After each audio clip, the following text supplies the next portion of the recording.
used to the cold. And one of the things that are very important to me, and one of the reasons I'm happy that we won so convincingly, is to help North Carolina get fixed up. They supported us in record numbers, and I'm supporting them in record numbers too. And they had me set. I wanted to go to Los Angeles and see what was going on with California, why they aren't releasing the water. Millions and millions of gallons of water. They're sending it out to the Pacific. Someday somebody's going to explain that one. In the meantime, they have no water in Los Angeles where they had the problems. So we're going there. But I said, well, what about North Carolina? Well, you could do that. No, I can't. I said, we're stopping in North Carolina first, and then we're going to Los Angeles. And we just appreciate the outpouring of love that we've had here. Laura was, as you know, very instrumental in the campaign. And she lived here and is loved, and we appreciate it. And Michael Whatley has been incredible, wherever Michael is. Hello, Michael. Michael Whatley has been great, and your congressmen have been great. And what we thought we'd do is take a quick look around. First, we wanted to do this. I want to say that we're very disappointed in FEMA. Your new governor, it's not his fault. He's brand new to the whole situation. But we're going to work together with the governor. We're going to work together with the senators, but really we're going to work a lot with your congressmen, especially the three that are in the area, and Michael Whatley. And I'd like to put Michael in charge of making sure everything goes well. And Franklin Graham has been unbelievable. We've made a big contribution to Franklin, and we'll continue to do so. But I've been hearing nothing but praise for the job that Samaritan's Purse has done with Franklin, and we appreciate it. Where is Franklin? He's around here someplace. And that good-looking guy, he's always been a good-looking guy. His father was a good-looking guy, too, I'll tell you. We loved his father, right? I saw his father in the latter years, and I said, well, he doesn't have long to go. He was having a hard time, and he lived about 3 or 4 years after that, right? They say it was good stock.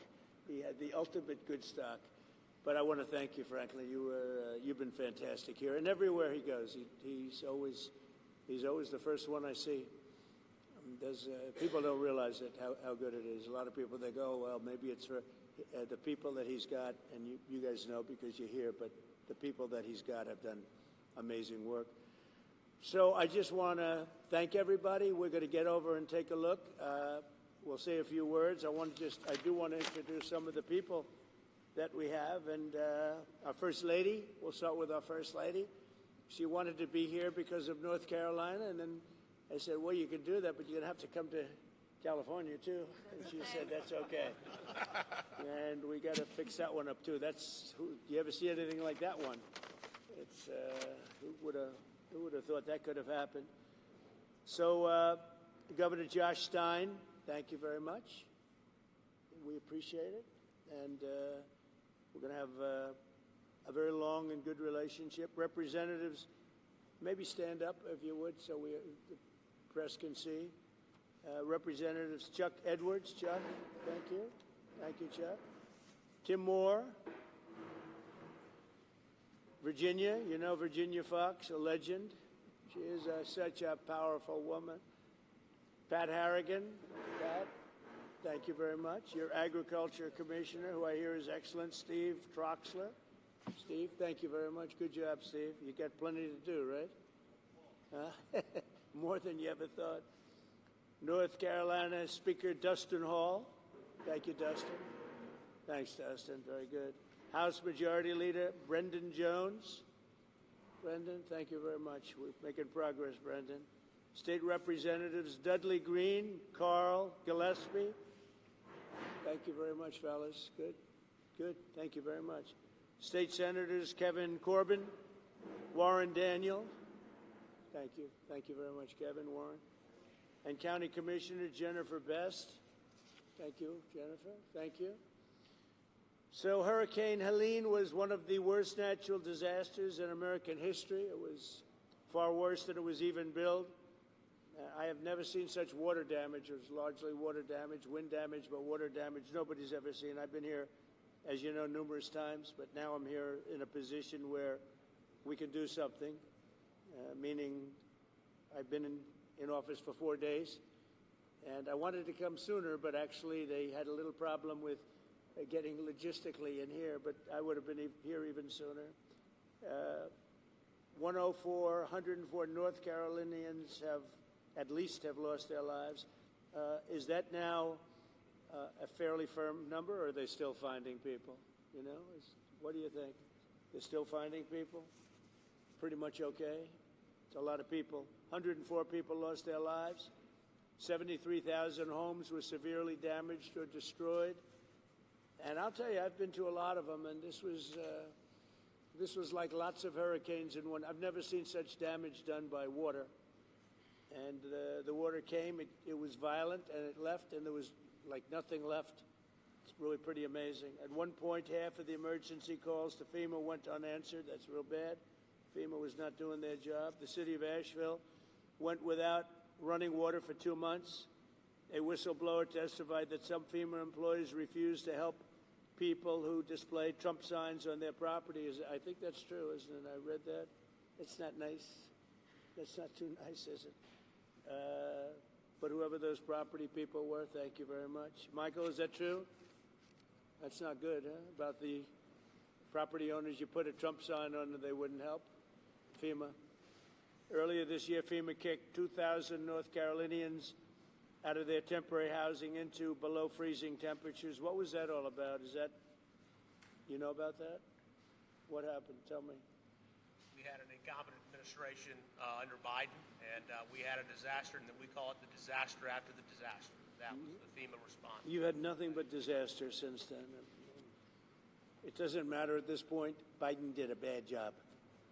Some residents still don't have hot water, drinking water, or anything else, and many of them don't have quarters. They don't have anything. They got a stipend for what they lost, and we're going to take care of it. This is totally unacceptable, and I'll be taking strong action to get North Carolina the support that you need to quickly recover and rebuild. We're working on it very hard, and I think if Michael Whatley does half as good a job for North Carolina as he did for my campaign, we'll be very happy. Him and Laura were a very powerful team. So you think you can handle it, Michael? I don't know. I'm not sure, Michael. I think this is maybe in many ways easier, okay? Maybe easier. But you're going to lead the team. Do you want to say who the congressmen are that you want to appoint? Do you want to introduce them? We have Virginia Fox, Chuck Edwards, and Tim Moore, whose districts encompass the area. And they are the districts that were most severely impacted, right? You were affected then, Virginia? Yes, lost my own driveway. Really? No. I'll also be signing an executive order to begin the process of fundamentally reforming and overhauling FEMA, or maybe getting rid of FEMA. I think, frankly, FEMA is not good. I think when you have a problem like this, I think you want to go and, whether it's a Democrat or Republican governor, you want to use your state to fix it and not waste time calling FEMA, and then FEMA gets here and they don't know the area, they've never been to the area, and they want to give you rules that you've never heard about. They want to bring people that aren't as good as the people you already have. And FEMA's turned out to be a disaster. And you could go back a long way. You could go back to Louisiana. You could go back to some of the things that took place in Texas. It turns out to be the state that ends up doing the work. It just complicates it. I think we're going to recommend that FEMA go away. And we pay directly. We pay a percentage to the state. But the state should fix this. If the state did this from the beginning, it would have been a lot better situation. I think you guys agree with that, right? So I just want to say that Asheville, I know it well. It's a great place, and we're going to have it be a great place again. That was the one that was most severely affected.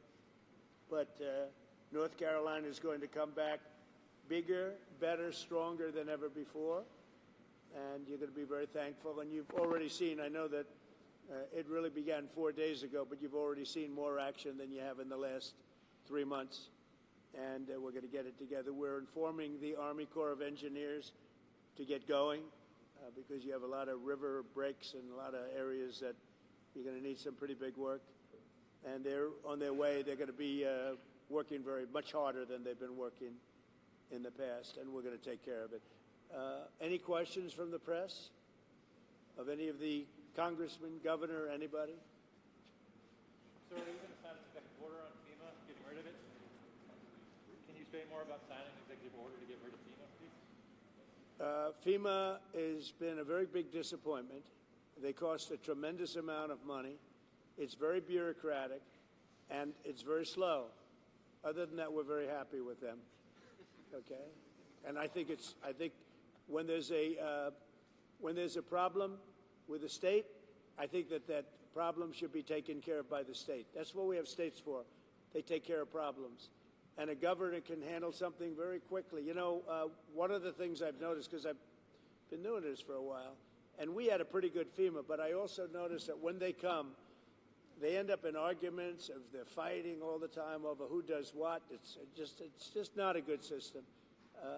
This system is so beautifully designed over 250 years approximately, you know, and we'll soon be celebrating the 250th year. It's going to be a very big celebration. But it's been designed very well, and we're going to leave it that way. When North Carolina, South Carolina, Florida, Tennessee, when everybody knows the governor of Tennessee, I think, everybody? Do you know everybody here, pretty much? I never thought of it, but you're right over the ridge. Right over the so you're here to help. That's great. The people in this region, including Tennessee, the people of Appalachia, are grateful that you are here and that you haven't forgotten it. And that there are other disasters, but this one was enormous for both North Carolina and Tennessee. So thank you. You know, I've seen a lot of disasters, and when I came here right after, the day after. And when I came here, I couldn't believe it, actually. I couldn't believe the damage. And I've seen a lot of them. This was more like a tornado than it was what we witnessed. So we're going to get it very much taken care of. Good job. That's nice that you came. And so you call it you're right over the ridge, right, Tennessee? Over the ridge, yes. I like Tennessee too. Let's see, where did I get more votes, Tennessee or North Carolina? I hate to tell you, North Carolina, it was Tennessee. There's one of the counties in this disaster that had 88% for you. So 88%, yeah. No, it's the people are just incredible people. Yeah. So, do you have any questions, press? Mr. President, you talked about conditions being placed on aid to California, voter ID, and the like. Are there any conditions that you're going to put on aid to North Carolina? We're going to do a lot for North Carolina. You know, they've been very slow. I don't know why it's been so bad. This has been one of the worst I've seen. Katrina, of course, you know, was something that obviously that was a long time ago. That was not good. But this has been very slow. I don't know if that was for political reasons because they lost the state. You know, Biden lost the state. Maybe he felt he doesn't care. Maybe there were other reasons. I don't know. But this has been very slow. By any standard, this has been very slow. And we're gonna make up for lost time. No conditions you're going to push for aid. Well, in California, I have a condition. In California, we want them to have voter ID so the people have a voice, because right now the people don't have a voice because you don't know who's voting, and it's very corrupt. And we also want them to release the water. If they released the water, they wouldn't have had a problem. If they released the water when I told them to, because I told them to do it 7 years ago, if they would have done it, you wouldn't have had the problem that you had. You might not have even had a fire. So, but here I don't have that. It's a different thing. You got hit by a storm.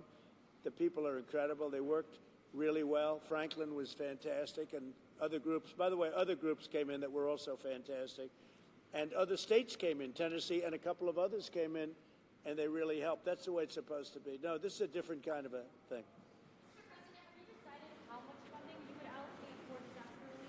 About what? Have you decided how much funding you would allocate for disaster relief? I haven't. I have to see what it is. Are you disappointed that Senator Schiff hasn't joined you on this trip? It was reported you invited Senator Schiff to join you on this trip and he was too busy. Are you disappointed? I don't know. I was told that Schiff was going to travel with us to California. I wasn't thrilled, to be honest with you. And I saw him last night on television. It looks like he got hit with a baseball bat or something. What happened to him? Something happened to him. It looked like he got hit. It looked like he got beat around. But I'll ask Caroline to find out what happened to him. No, if he wanted to come out, I would have done that. But I don't know. Somebody said that he wanted to come on the plane, but I think he's staying back for the votes. there's some pretty good votes going on. Yeah. Mr. President, what is your timeline for getting rid of FEMA? For this one? For this one? You just talked about possibly getting rid of FEMA. What timeline are you looking at, and how would you do that? Well, we're looking here. Here you're talking about. To start, we're going to start immediately timeline. And to finish, it's going to be a period of time. You know, people are also rebuilding their houses. How long does it take to build a house, right? It takes some time. And I want them to build houses bigger, better, nicer than they had before, so they can have, at least they get something out of this disaster. This was a real disaster. No, timeline will be fast. In terms of infrastructure, I think very fast. I want to thank Elon, because Elon was able to get us communication systems, as you know, Starlink. We had no communication. The first day I got here, I was asked by one of the people, one of the really great representatives, professionals, that is there any way you could get Starlink here, because they had no communication whatsoever. And I called up Elon Musk, and he had, you know, hundreds of units brought here, like brought immediately. And it's hard to get. They couldn't get them before. And that made a lot of difference. I think it saved a lot of lives, actually. Yeah. Infrastructure-wise, we'll do it quickly. Sir, can you just talk about how long you think it might take to get rid of FEMA? What's the timeline on that? If we're going to roll it back. Yeah, I would say, look, as far as I'm concerned, I'm not really thinking about FEMA right now here. I'm thinking about Michael Watley, and I'm thinking about the 3 Congress people that you just heard from, and also the other people in Congress, and they'll be working with the governor. They'll be working with the governor, so that's what I see. Change the subject real quickly. The Laken Riley Act was signed by Speaker Johnson yesterday. Right. When do you anticipate to sign that in Well, office? we're honored by that. Laken Riley, I was there at the time, and we had a big meeting with the parents right after that horrible thing took place. And we have an act. You all know what that act represents. And it was a bipartisan bill. Many Democrats signed onto it. That's something that is a tribute to Laken, a beautiful young lady who was killed viciously by an illegal alien. And we passed a very powerful bill, and it was just approved, and we'll have a ceremony sometime very shortly. I'll be signing it. In other words, if you're asking, I will definitely be signing it. Okay?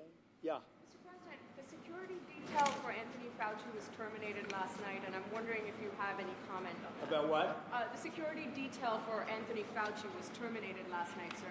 Do you have a comment? No, I think, you know, when you work for government, at some point your security detail comes off. And, you know, you can't have them forever. So I think it's very standard. If it would be for somebody else, who wouldn't be asking the question. The question is very fair. But, you know, you work for government. We took some off, other people too. But you can't have a security detail for the rest of your life because you work for government. Yeah, we'll see what happens. Would you feel partially responsible if something would happen to, say, Dr. Fauci No. or John Bolton? No. You know, they all made a lot of money. They can hire their own security, too. All the people you're talking about, they can go out. I can give them some good numbers of very good security people. They can hire their own security. They all made a lot of money. Fauci made a lot of money. They all did. So if they, you know, felt that strongly, I think that certainly I would not take responsibility. Now, North Carolina is a state that relies on trade and manufacturing. Are you going to have an announcement on new tariffs coming soon? Is there a timeline now? Yeah, the tariffs are going to make our country rich. We're going to be a rich, rich country very soon. Tariffs are going to make it rich, and competence. We have common sense, competence, and tariffs. The word tariff is one of the most beautiful words in the dictionary. Now, Jonathan Reynolds, the business secretary of the United Kingdom, said that there's an even trade between the U.S. and the U.K., so they shouldn't have tariffs. Does trade imbalances or a balanced trade affect tariffs and your decisions? Yeah, unbalanced and balance, and also deficits. Like with Canada, we lose $200 billion a year with Canada.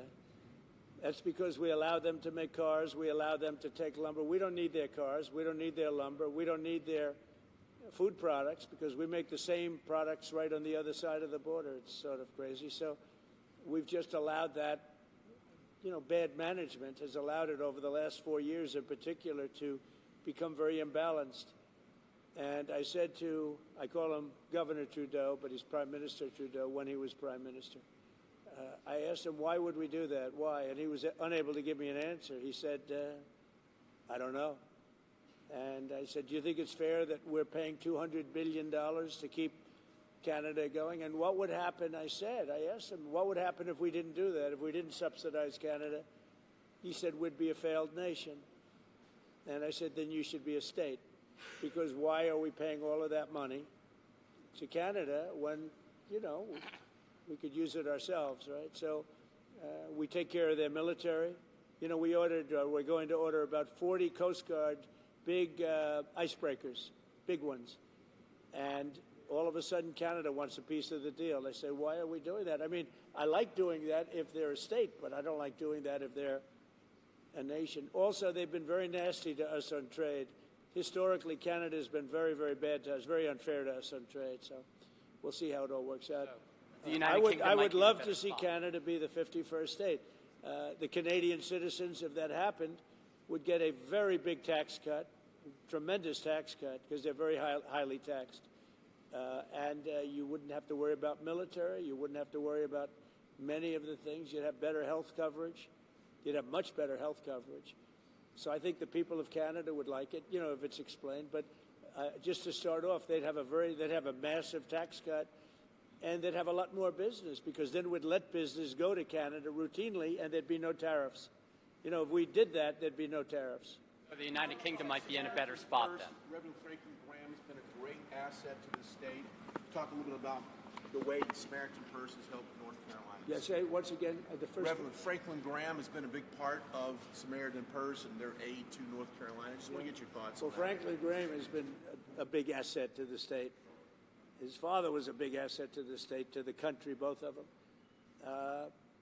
I just think this. I think Franklin and other people that are doing what Franklin have done, but I've known Franklin so long. He was at the inauguration. He made a speech, beautiful prayer. He does a great job. And we made a big donation, and it was money well spent. Sometimes you make donations, it's not well spent. He's done a great job here. He's done a really great job. So I want to thank you. We're going to the site now, and one of the sites, and I think for those that haven't seen it, you won't even believe it, but not enough work was done. We'll get it done fast. And I can speak for the Republican congressman. We're going to knock it out, right? We're going to knock it out. And I think we take it very personally, because North Carolina was very unfairly treated. Very, very unfairly treated. And it was obvious. It was too obvious. And we're going to make up for lost time. So thank you to the people of North Carolina. Thank you, everybody.